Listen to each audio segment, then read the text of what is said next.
أنت المزارع مثلا تعاني من سوسة النخيل، الدولة ما قصرت وبذلت وأصرفت وسوت، لكن يا أخي لابد أن تتعاون معها. في إحصائية يا أبو محمد ولا أقطع وعدك، في إحصائية أنا قرأتها قبل كم يوم إنه يعني النخيل اللي مصابة بسوسة النخيل الحمراء تقريبا من حجم النخيل في المملكة العربية السعودية حوالي 30%، في حجم صراحة كبير جدا. أنت شايف مثلا عن 15 مليون نخلة. تدري سوسة النخيل وش كان مسماها أو مسماها الأصلي وشو؟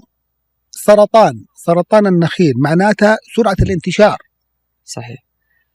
الحمد لله أنا متمكن منها، وأنا عندي نقطتين أعطيها المزارع وأقول له جيب عمالك أدربهم عليها.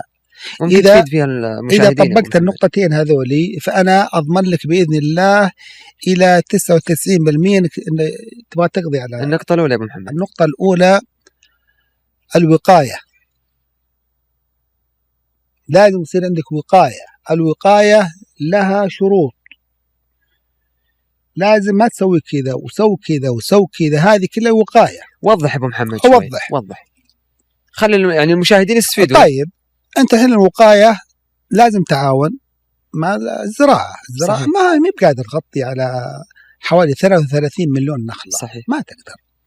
أول شيء النظافة من المخلفات، ما يبقى عندك مخلفات من المزرعة جريد وما جريد، هذا كلها جريد والكرب لازم.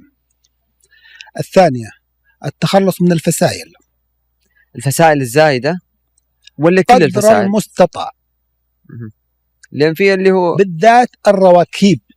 هذه الرواكيب هذه تقريبا 90% الإصابة تجي منها، فلازم تخلص من الرواكيب. طيب أنا تخلصت الآن من الراكوب يا أبو محمد في النخلة وكان مرتفع. أيوة. هل أقفل مكانه؟